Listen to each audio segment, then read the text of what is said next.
Hi guys, it's Jess, and I wanted to sit down and film this video talking all about my curly hair journey. I've made a few videos in the past talking all about my Japanese hair perm experience, and since then, I've decided to grow it all out. So I probably have a very similar experience to anyone who grew up having curly hair. This may be very relatable to a lot of you. I've seen a few TikToks about this topic, and it seems like there's this universal experience of growing up and finally accepting your natural curls.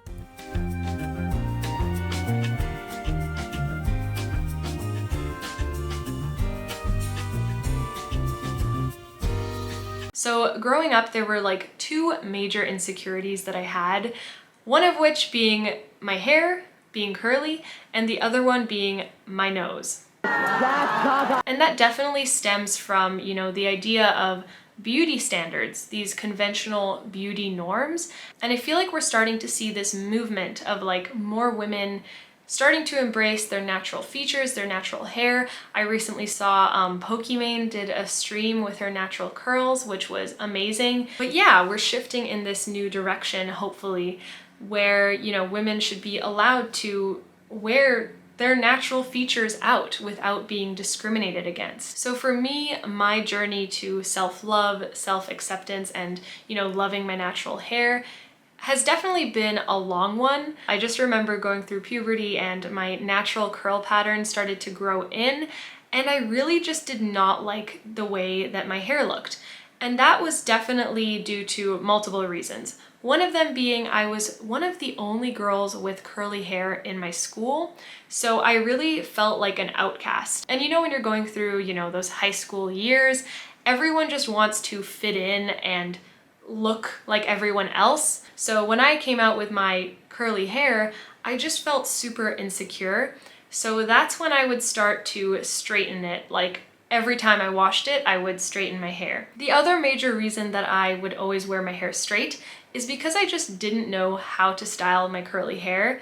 It takes a lot of trial and error to find the right products for you. Because the thing about having naturally straight hair is, when you wash your hair, it's always gonna look the same pretty much. You brush it and it looks straight and you're ready to go. Society will accept you. But when you have naturally curly hair, it's always such a gamble when you take a shower. Some bits of my hair, like this one, is kind of more straight than this one.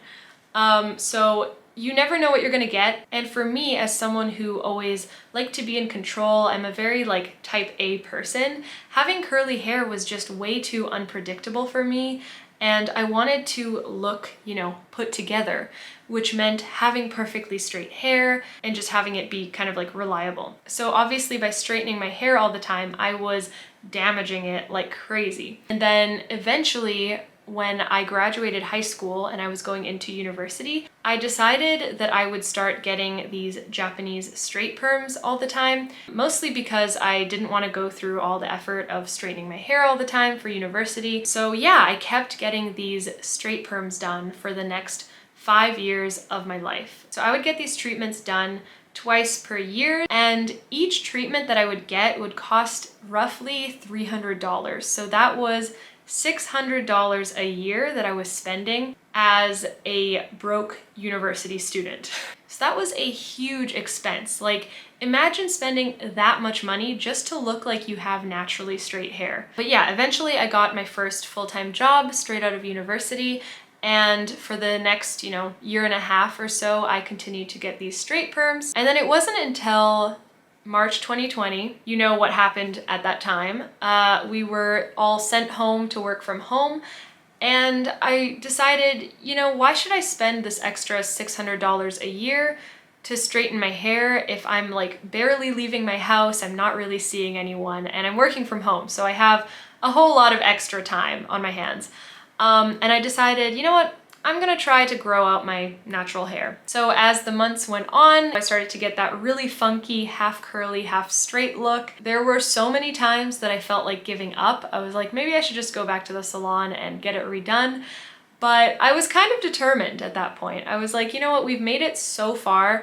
It basically took me a solid year and a half to finally cut off the remains of my straight perm. So essentially, if you're going through this process, expect your hair to look kind of weird for the next year and a half. But a few months ago, I finally chopped off the remains of this straight hair. It was really weighing down my curls, so it looked really bad. Here's a few pictures of that just to show you an example.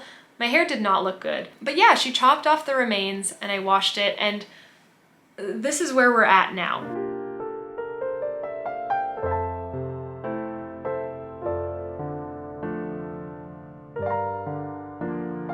I'm at a point in my life where I genuinely can't imagine going back to having straight hair. I straightened my hair recently one time and I literally did not feel like myself, which is a complete 180. So another big struggle that I had with my curly hair was learning how to style it. There's all these rules associated with having curly hair. Like, I just invested in a silk pillowcase that I sleep on. That's a huge game changer.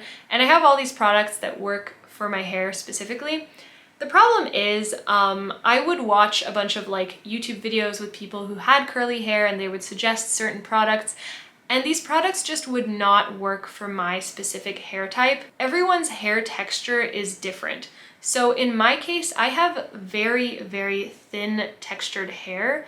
I have a lot of it, like there's layers and layers of hair, but the texture itself is very thin.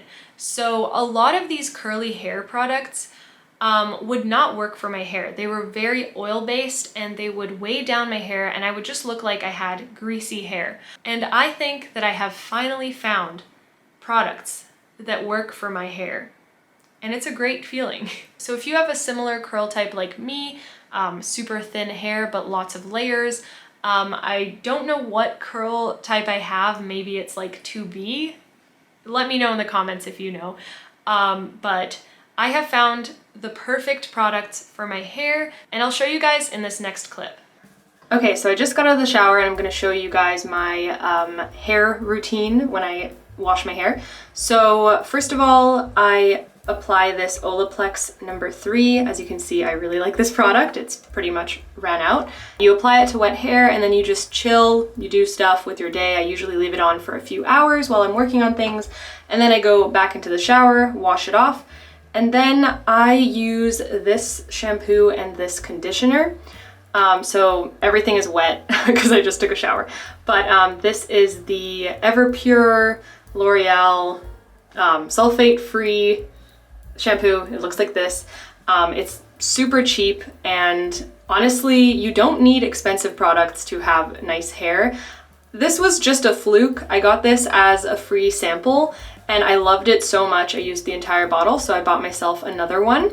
Maybe it's the menthol, I don't know what it is, but it leaves my hair feeling so fresh and it really helps my curls be more defined, frizz-free. I couldn't recommend these products enough, okay? These ones. I also use this scalp exfoliator thing while I do that. I got this in Japan, but there's some equivalent products that I can link down below on Amazon. Yeah, this just, you know, exfoliates the scalp, because the key to having really good curls is to have healthy, not dry hair. So that's kind of my shower routine. I also use this brush. I'm not gonna do a close-up, there's a lot of hair on it. But yeah, I just use this kind of like flat brush in the shower. So now I'm out of the shower and I'm gonna apply my post-shower products. So this is the Verb Leave-In Conditioner. I am a huge fan. If you have thin hair like me, like thin textured hair, this is the perfect product. It just works so well. So that's product number 1. And then I've also started using this Curl Friend Defining Curl Cream by the brand Cake. I got this off Amazon. I'll link it down below as well. This one's a little bit oilier, but I really like it, so I don't use too much of that. I use like this much. It's a little bit oilier, so don't want to put too much in my hair. I don't know, maybe this is a lot. Give it a nice little coat of product, so when it dries, there is much less frizz. And then that's pretty much it for the products. What I like to do is do the little like finger thing, like this. It kind of like guides my curls into a curl pattern when they dry. So I know it's a very minimalistic process. Maybe there is a better one out there for my hair. If you have any more recommendations, do leave a comment down below, but I find that this routine has been working quite well for me and my curls. So that's what I've been doing. And then I just leave it like this. I try not to touch it. I don't tuck it behind my ear. I just let it dry. And that's it. I think a big component to me finally embracing my curly hair is really just like embracing my own beauty and not like thinking about all these like conventional beauty standards, like what are these big influencers doing? How do they look like? Because it doesn't matter. I think it's more important to have your own individuality. I don't want to look like everyone else. I have started to embrace my unique features. I spent the majority of my life trying to fit this mold of what I thought I was supposed to look like.